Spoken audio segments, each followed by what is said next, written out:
এবার যে খবরের দিকে নজর রাখবো, ফের বেফাস মন্তব্য বিধায়ক শওকত মোল্লার। আপনাদের জানিয়ে রাখবো, আবারও আইএসএফ এবং তৃণমূল যে দ্বন্দ্ব, সেই দ্বন্দ্ব ভাঙরের সামনে এলো। বেফাস মন্তব্য করেছেন তিনি।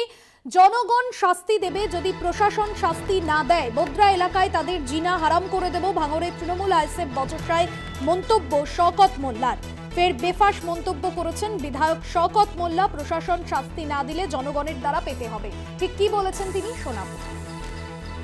প্রশাসনকে বলেছি এর আগে বেশ কয়েকবার ভাঙড়ের 7-7টা খুন আমার নিজের বিধানসভা এলাকায় একটার পর একটা ঘটনা ওরা ঘটিয়েছে, এবং গত পরশুদিন একেবারে দিনের বেলায় আমাদের দুজন ব্লক কমিটির সদস্য সুরমান মোল্লা এবং তার ভাইকে গুলি করেছে, এবং সেই সঙ্গে সঙ্গে তাদেরকে এলোপাতাড়ি কোপানো হয়েছে। তারা এখন মৃত্যুর সঙ্গে পাঞ্জা লড়ছে। স্বাভাবিক কারণেই আইএসএফ আশ্রিত সমাজ বিরোধীরা সিপিএম এর মদতে এই যে নোংরামি করছে, পুলিশ প্রশাসনকে আমরা অনুরোধ করেছি যে বিষয়টাকে দেখার জন্য, না হলে জনরোষ ওখানে তৈরি হবে। পাশাপাশি গতকাল রাতে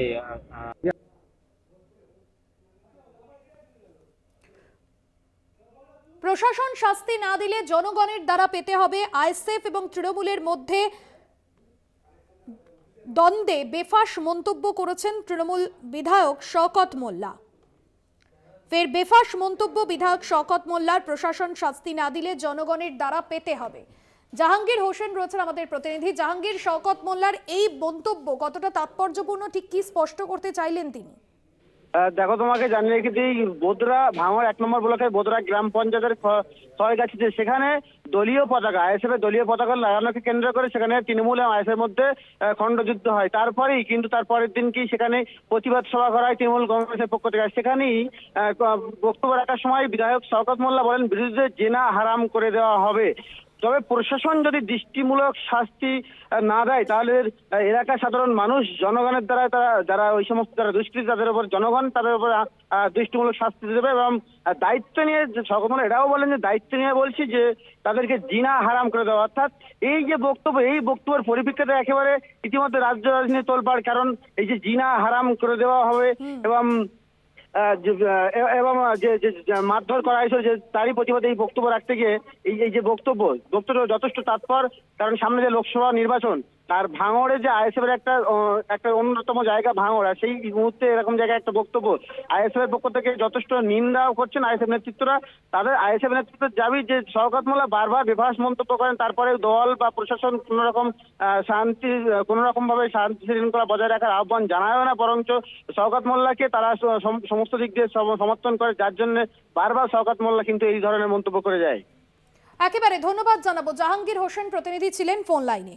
ফের বেফাস মন্তব্য করলেন শওকত মোল্লা। প্রশাসন শাস্তি না দিলে জনগণের দ্বারা পেতে হবে। বোদ্রা এলাকায় তাদের জিনা হারাম করে দেব, ভাঙড়ের তৃণমূল আইএসএফ বচসায় মন্তব্য শওকত মোল্লার।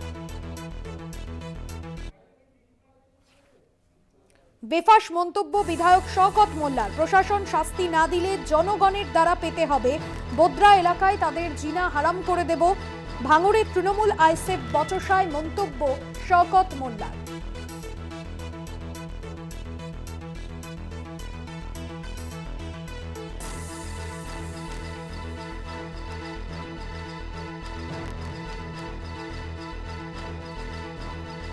ভাঙড়ের তৃণমূল আইএসএফ বচসায় মন্তব্য করেছেন তৃণমূল বিধায়ক শওকত মোল্লা। প্রশাসন শাস্তি না দিলে জনগণের দ্বারা শাস্তি পেতে হবে, এমনটাই মন্তব্য করেছেন শওকত মোল্লা। আর তার এই মন্তব্যকে কেন্দ্র করে যথেষ্টই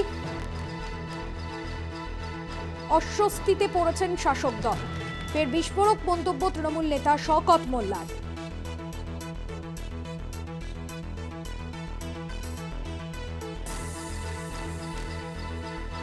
প্রকাশ্য সভা থেকে আইএসএফকে হুঁশিয়ারি তৃণমূল বিধায়কের। আবারও বিস্ফোরক মন্তব্য তৃণমূল কংগ্রেসের বিধায়ক শওকত মোল্লার। তৃণমূল কংগ্রেসের 2 কর্মীর উপর আক্রমণ করেছিল আইএসএফ, এমনটাই অভিযোগ তার।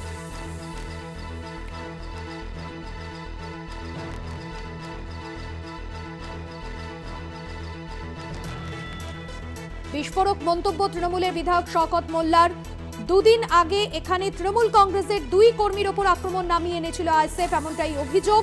তারই পাল্টা বিপ্লবী মতাদর্শ মাথায় নিয়ে জবাব দেওয়ার বার্তা দেন শওকত। আর তা নিয়ে কিন্তু আজ জোর চর্চা রাজনৈতিক মহলে। আইএসএফ এর সঙ্গে আপোষ করা হবে না এমনটাই জানালেন ক্যানিং পূর্বের তৃণমূল বিধায়ক শওকত মোল্লা। প্রশাসন শাস্তি না দিলে জনগণের দ্বারা পেতে হবে। লোকসভা নির্বাচনের আগে ভাঙড়ের পরিবেশকে উত্তপ্ত করবে এই বার্তা, এমনটাই মনে করছে রাজনৈতিক মহল।